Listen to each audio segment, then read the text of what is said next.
The views and opinions expressed on this podcast is solely of the creator and do not necessarily reflect the views and opinions of the listeners. Listener discretion is advised. ChatGPT and AI technologies were not used or harmed during the creation of this podcast.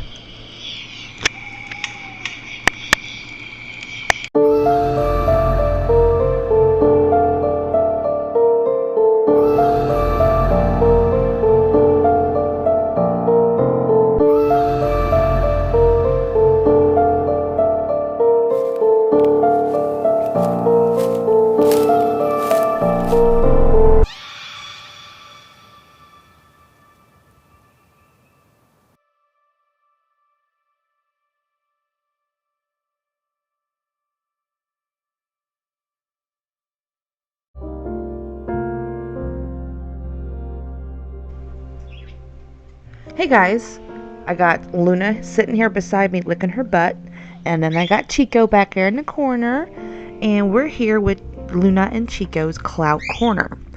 Now, this month's Clout Corner is also going to be next month's. We're going to keep it going all the way till December. It is a secret Christmas decoration drive for the Parker family. They need decorations, ornaments, lights, wrapping, anything to make their Christmas a little bit better. You can pick up, she can pick her up your stuff if you message Stacy Higginbottom on Facebook, or you can drop off her things by messaging her and asking for her address. I'm not going to give it out here publicly, but in Stacy's own words. As many as you all know, last year, Christmas night, my family's home burnt to the ground, leaving nothing in its path, including a beloved dog, a turtle. They lost every single ornament that meant something to us. Most people collect holiday decorations throughout years, but this year they have to start from scratch. She is asking for the community for help. I'm asking that we help the financial burden this Christmas and help my family start new. A fun way to help: see a special ornament, grab it. Have an extra box of wrapping paper or lights. Any Christmas decorations would be much appreciated. And she's going to keep this a secret for now, but I think she's finally decided to make it public for her mom to see it as well. And then she's going to do a special video when she presents them with everything. Like I said, you can have her pick it up locally, or you can send it to her address. Help make this Christmas so much better than the terrible nightmare that was last year.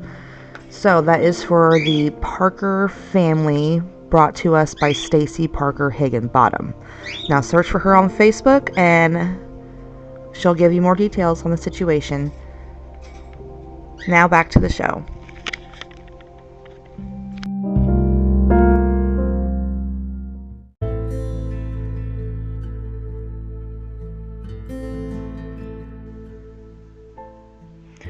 Hey guys, welcome back to Under the Moon Paranormal Ohio Legends.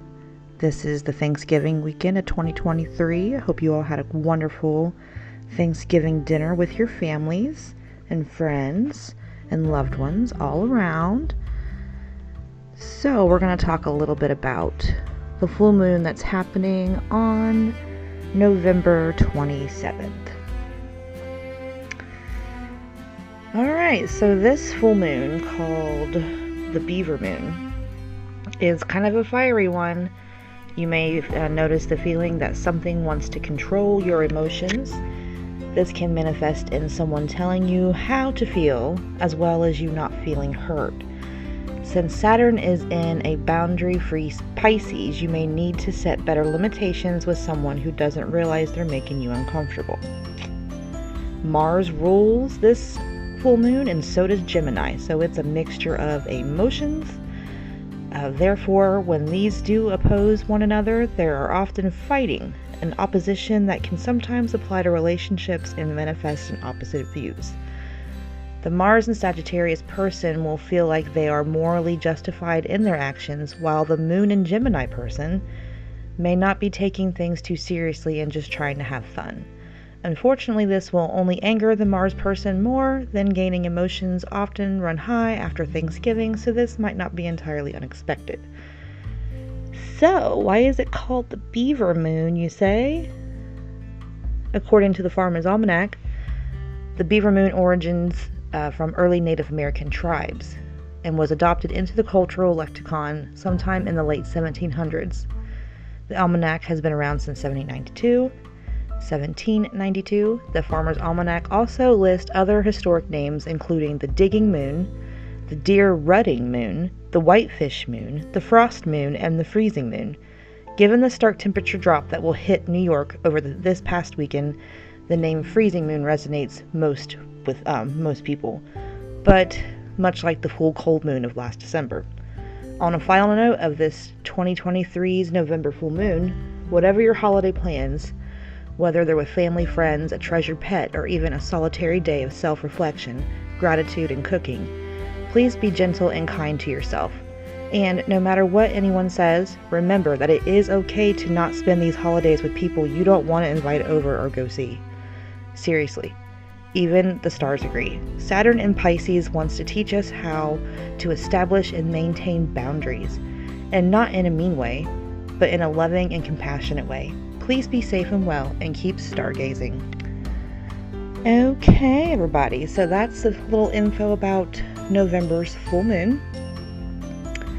So today's episode, I'm going to do my top 3 countdown of weird unsolved things that happen in Ohio. Okay? 2 of them might be pretty familiar with you guys, but the one in my top 1 spot kind of blew me away. Alright, so let's get into today's episode. Number 3 on our Unsolved Mysteries in Ohio list is the Circleville Letters. Travel approximately 25 miles from Columbus, Ohio, it is quite possible to overlook one of the many small towns doubted in America. Situated along the banks of the Scioto River, Circleville is the type of small town in which everyone knows everyone else. It is likely to be the kind of place where residents can leave their doors unlocked overnight without fear of criminals. On the face of it, Circleville does seem like the kind of place that big city citizens might turn to in order to get away from it all. But for very few terrifying weeks in 1976, all of that changed.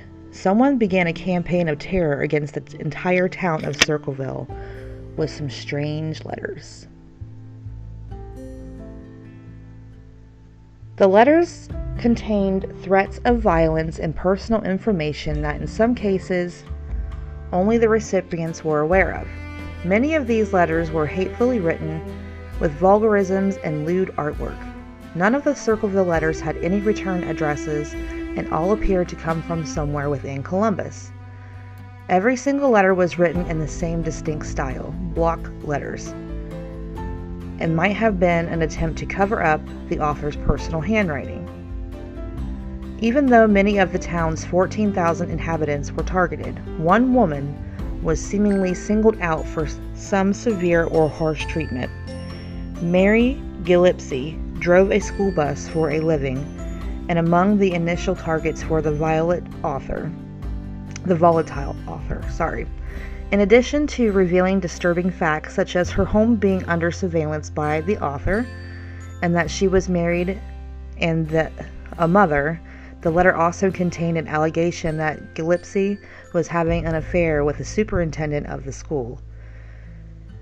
In no certain terms, the author demanded that she stop, and that she was not subject to a hoax or a prank. Now, what is not really known about this, which I learned on Theories of a Third Kind, give that a listen to, amazing podcast, was that Mary received the letters for a while before it got out to other people. And she didn't say anything about these letters until it kind of got out to the town. So, anyone receiving the Circleville letters would be understandably upset at it. Worse was to follow, though. Several additional letters were sent to her, all of some similar nature. At first, The terrified woman just hid them away and began to keep a discreet and panicked eye on her everyday activities, just in case the unknown stalker made the mistake of being spotted. Gillespie did an admirable job at concealing her terror until one of the Circleville letters arrived addressed to Ron, her husband. This one was blunt and to the point. Ron was ordered to put an end to the affair or die. Mary first admitted to Ron that she had no clue what the author was referring to, and that no affair was taking place. Perhaps this was a failed attempt at blackmail, but the damage to Mary's reputation had been done. Just the idea that the mild-mannered woman that would easily bend to the crowd was having an extramarital affair was enough to get the gossip mongers talking. Both Ron and Mary worked together to try to ignore the threats and intimidation and carry on. Another chilling letter quickly changed that. The letter said, "Gillespie, you have had 2 weeks and done nothing. Admit the truth and inform the school board. If not, I will broadcast it on CBS posters, signs, and billboards until the truth comes out." The couple began to deliberate about who the possible Circleville letter writer could be. Their suspicions entered on Ron's brother-in-law, Paul Freshour, to testify. The Gillespies used a rampant picnic as a tool and sent Freshour several similarly written letters outlining that they knew who he had was and what he was up to. A request to stop all activities without resorting to any violence was included, and that ploy looked as though it had worked.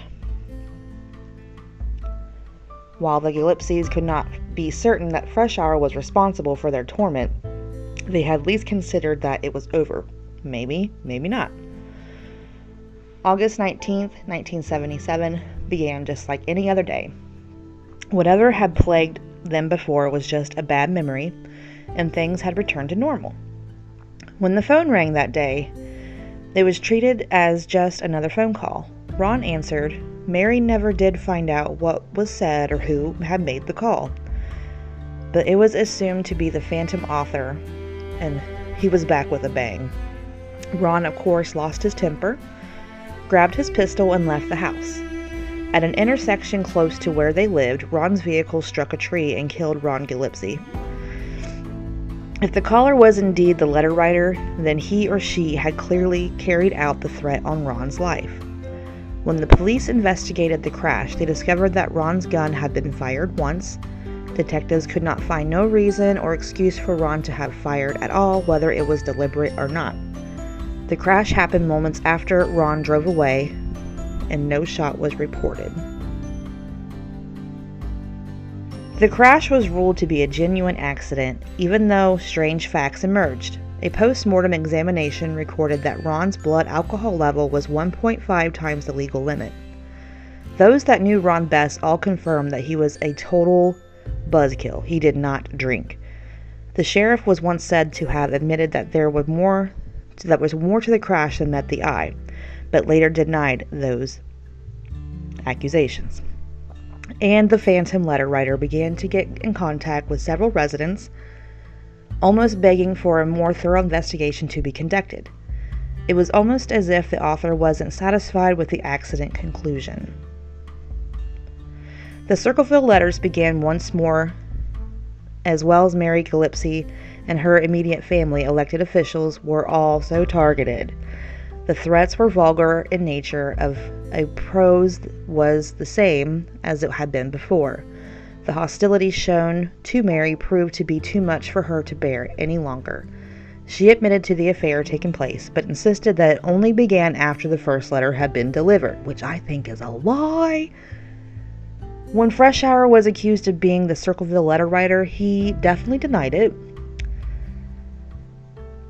Despite all of this harassment and the scandal that made her the talk of the town, Mary managed to keep her job. 6 years after the campaign had begun. I wonder how she kept that job. And whoever was behind all this took a bold step in furthering their tactics. While at work, Mary noticed a sign en route that threatened the life of her daughter. Remember, she's a bus driver, so she saw this sign as she was on her job. Angered by this, she stopped the bus and removed the sign. She noticed a box with a string tied to another post. Mary removed the box and returned to the bus in order to open it. Inside was a crude booby trap in the form of a pistol. Thankfully, the trap failed to execute. Once again, she called the police, and they quickly discovered that someone had made a crude attempt to file off a gun's serial number. Police traced the gun to Freshour, who, not for the first time, insisted he knew nothing about the events. Freshour stated that the gun had been missing for some time. So they give Freshour a handwriting test. Okay? The gun was about the only solid lead that the police had available to them at this time. So they coerced Freshour into taking a handwriting test, which he had a copy of some of the Circleville letters. Even if experts were able to prove that the handwriting was his, the investigation was criticized for the incorrect manner for administering the handwriting test in the first place. The sheriff was satisfied that Freshour was the Circleville letter writer, or that handwriting was close enough, at least in his eyes, and arrested Freshour for attempted murder. The trial began in October 1983, even though he had an alibi for the day of his booby trap attempt on Mary's life. He was convicted and given a sentence of 25 years in prison with the recommendation that he spend at least 7 years behind bars. Many of Circleville's residents had already convinced themselves that Freshour was guilty despite the evidence given during the trial. Freshour remained his innocence until his death in 2012. While serving his time, Freshour was considered to be a model prisoner. He rarely got the chance to correspond with the outside world. In a decade that he was incarcerated, the letters carried on regardless. Like before, they were all postmarked from Columbus, and Freshour was not sentenced to prison anywhere near Columbus. Even the prison wardens doubted that Freshour was guilty of writing these letters. Authorities, on the other hand, were not convinced. They maintained that somehow he was responsible for everything, and the police accused him. While he was in prison, he even received a mysterious letter that stated, "Now, when are you going to believe you aren't going to get out of there? I told you 2 years ago when we set them up, they stay set up. You don't listen at all." Unquote.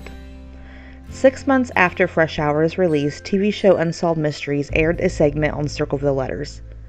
A few days later, the network got one of their own letters. It simply said, "Forget Circleville, Ohio. If you come to Ohio, you L sickos will pay. The Circleville writer." End quote. So that was the Circleville letter writer. Crazy, crazy story, huh? So the next story we're going to go to is a little bit more well-known, and it's a little more current than the 70s. So we're going to talk about, let me get my little tab here.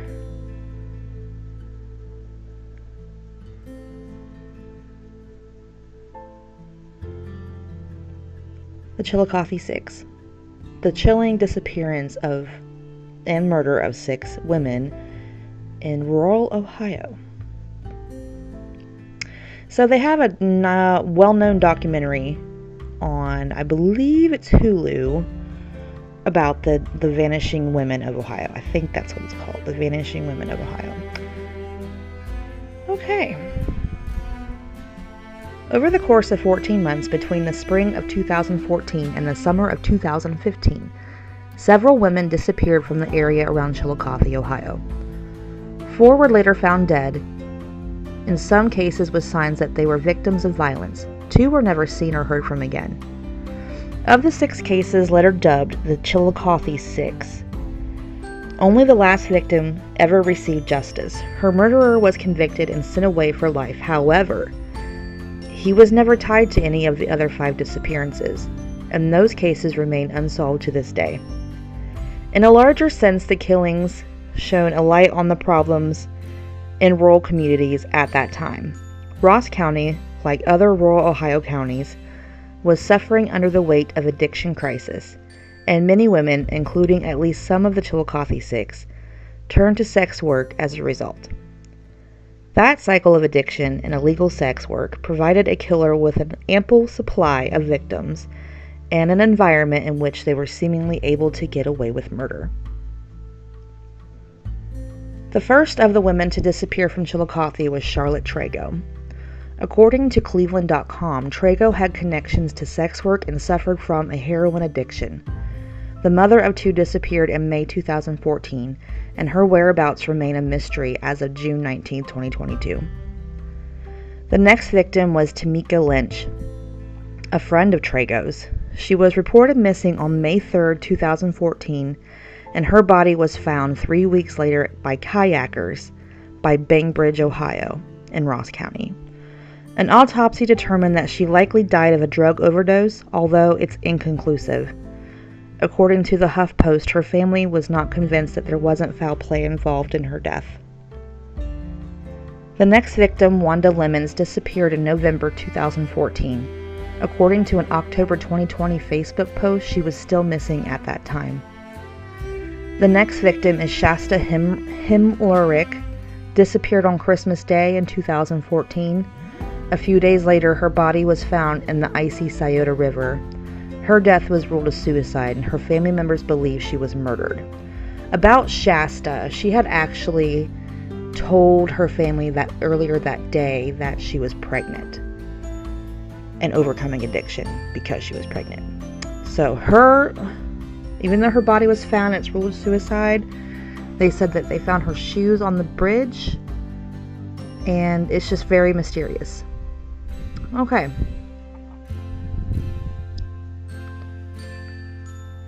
The fifth victim is Tiffany Sayer, disappeared on May 2015. Her body was found in a creek weeks later in Highland County, according to the HuffPost, wrapped in a sheet. The last woman to disappear was Kimberly Claytor, whose body was later found near a vacant building, having been shot to death. So, I don't think Timberly is connected to the other five. I think that's a totally different incident because she was shot. The other ones were either overdose gone bad, I think. When women first started going missing around Chillicothe, police weren't sure what to make of it. The rash of disappearances, since many of the missing women were sex workers and were battling addiction issues, it wasn't out of the question that they were simply out of sight for a while, rather than abducted or murdered. And that is the problem with white women that have addictions going missing. They just assume that they're on a bender. It's not right, and it needs to change soon. Law enforcement was also plagued at the time by reports of missing persons who weren't actually missing. According to the Chillicothe Gazette, several women were reported missing during that time, only to turn up alive or well or located by police a short time later. When Tamika Lynch first disappeared, police told her husband that they had no reason to believe she was in any danger. While that statement was true when they made it, the seeds of distrust had been sown.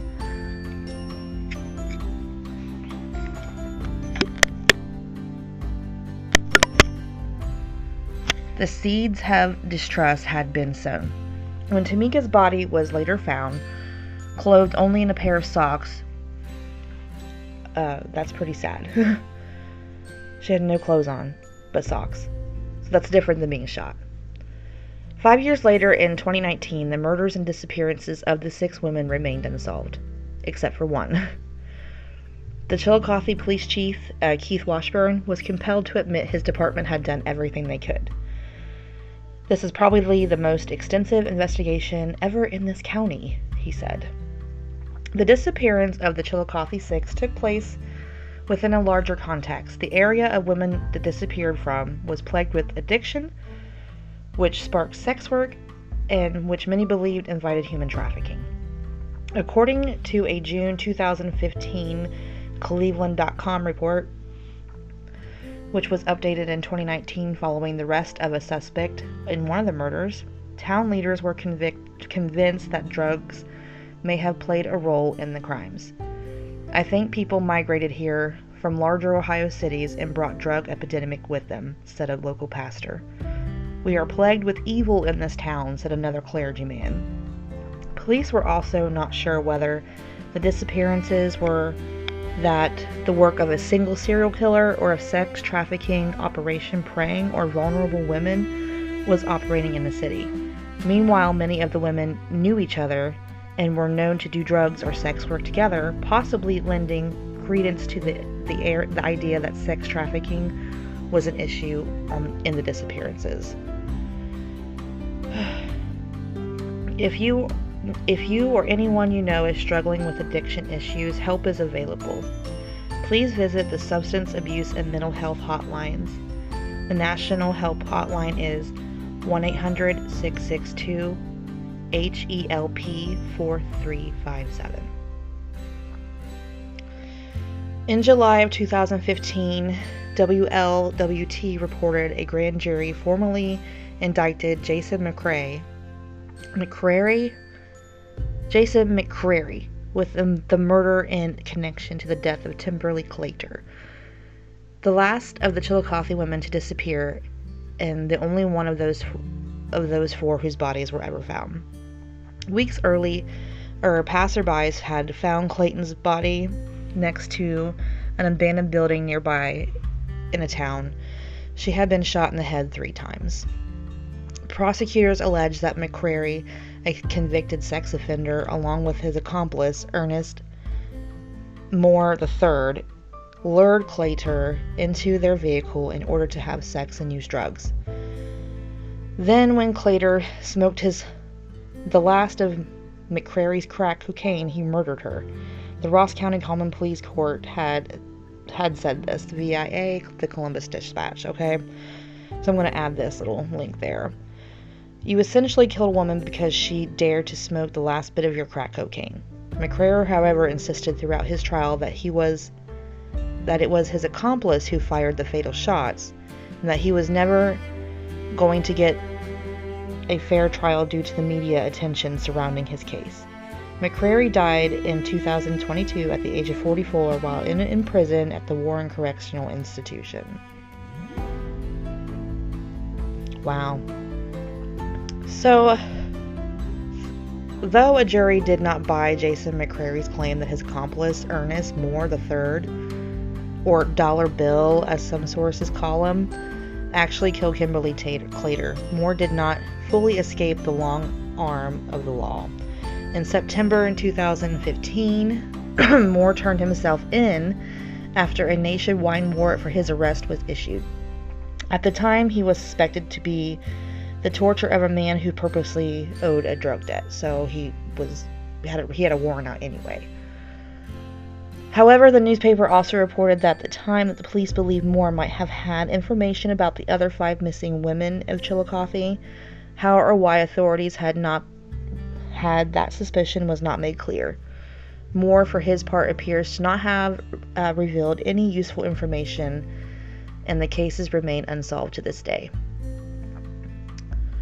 So in 2016, Moore was convicted of kidnapping and felonious assaults in connection to the torture case and sentenced to 10 years in prison. So Moore is still alive and in prison to this day.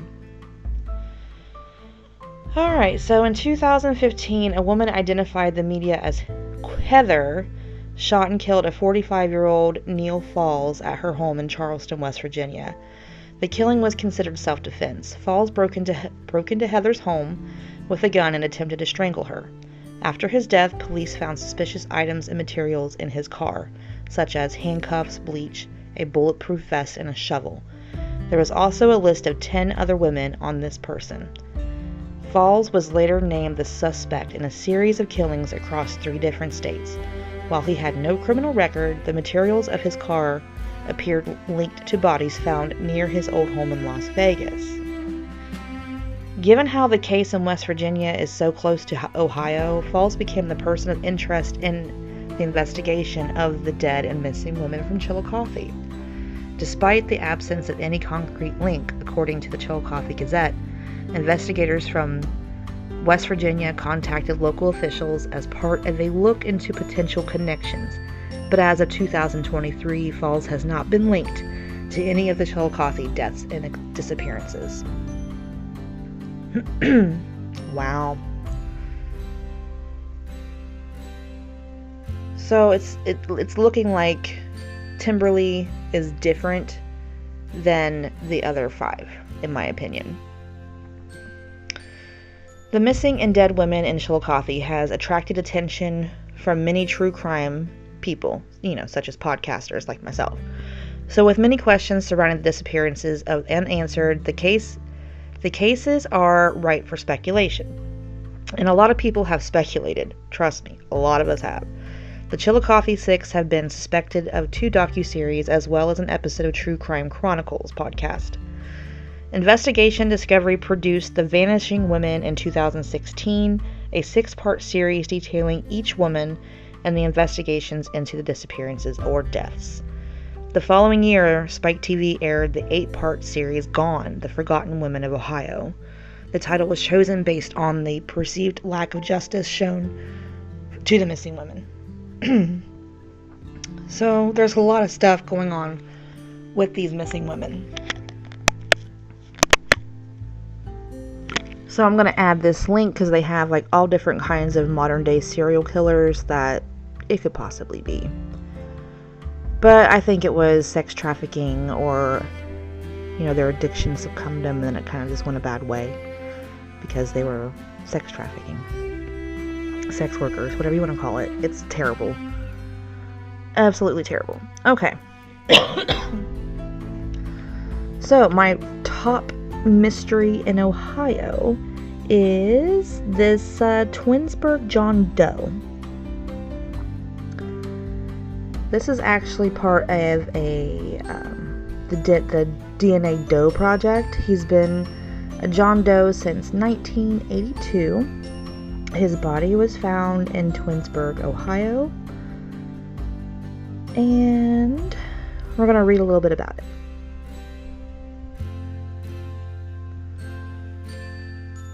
On February 18th, 1982, the partial remains of an unidentified African-American male were discovered by workers at a nearby business behind a now-closed establishment on Cannon Road in Twinsburg, Ohio.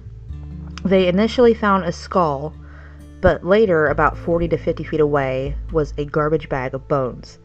The deceased body, which showed evidence of stabbing, blunt force trauma, and post-mortem fire, had been dismembered before being stuffed into a garbage bag. A forensics person estimated that the man was small in stature, about 5'6", and was between 20 to 35 years old. The deceased may have had a noticeably humped back or slouched posture due to the curving of the spine, like scoliosis. Investigators theorize the man or his killer may have worked at the former Chrysler stamping plant in Twinsburg, Ohio. Sorry. Okay, so he was identified in 2021. On December 14, 2021, the City of Twinsburg Police Department, in conjunction with the DNA Doe Project, announced that the partial remains of an African-American male discovered in 1982 in Twinsburg, Ohio, have been identified as Frank Little Jr. Partnered with the the DNA Doe Project, they used investigative genetic geology to locate potential relatives of the young man, known for 39 years as the Twinsburg John Doe of 1982. Frank Little, born August 23, 1943, had lost contact with his family when he was in his 20s. His stabbed, beaten, and burnt body was found behind the closed business in Twinsburg. Investigators in 1982 theorized that he or his killer may have worked at the former Chrysler stamping plant in Twinsburg, but they were unable to confirm his identity. Authorities believed the man had been dead for several years before being discovered. Little was 39 at the time of his death. Years after the case went cold to the third detective to take it over, Eric Hendershot was determined to generate the new leads and solve the case. He reached out to the Doe Project in December of 2018. The DNA profile uploaded to the GED match in Family Tree DNA generated no close family matches, but did identify Lawrence County, South Carolina, as a possible location of the deceased relations. Volunteer geologists with the DNA Doe Project constructed over 70 family trees trying to narrow down the list of 4,000 matching descendants. The case was finally solved after a distant family member submitted DNA samples, and Detective Hendershot was able to locate a cousin who remembered some details about Little.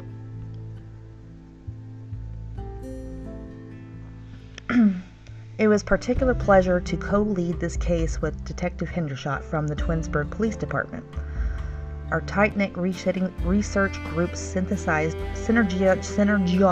well, and that sustained us through a long haul into the pandemic times.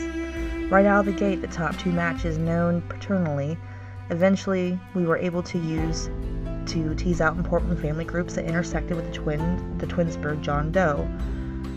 Okay.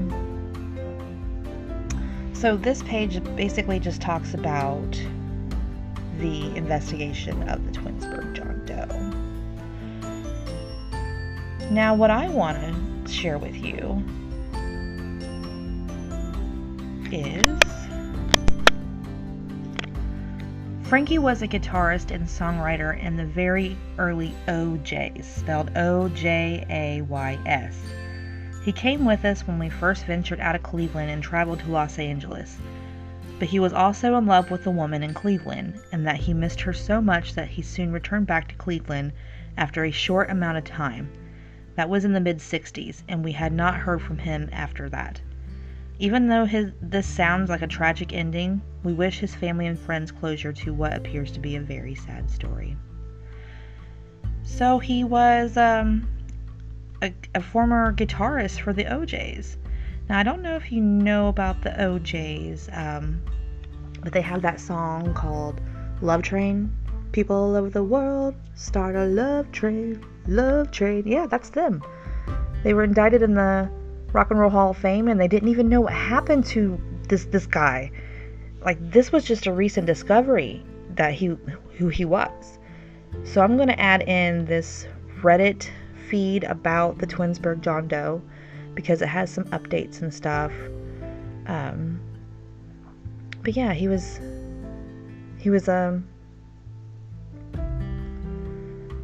Frankie Little Jr. from the OJs.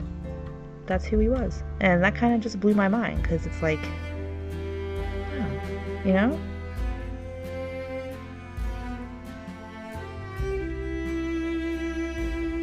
But yeah, I'm going to add in a few little links here for you guys about the Twinsburg John Doe, because I thought it was just such an amazing story about who he was and what he accomplished in his short life.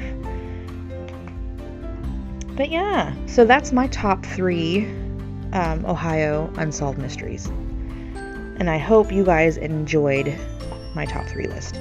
If you know anything about the Circleville letters, let me know. Send me an email at underthemoonparapod@gmail.com.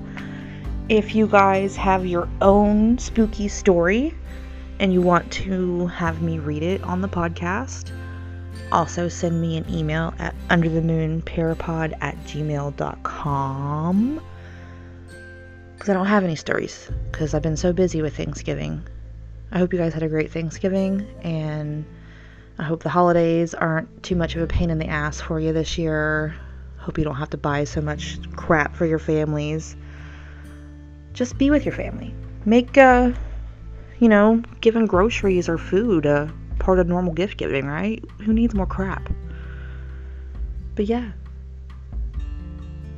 That was this month's episode. And as always, remember that this episode's independent. I do all the research myself. I put it all together for you. I record it myself. I edit my podcast. I put it out there to the world to hear. And it wouldn't happen if you guys weren't here listening. So to my listeners all over the globe, thank you for tuning in and listening.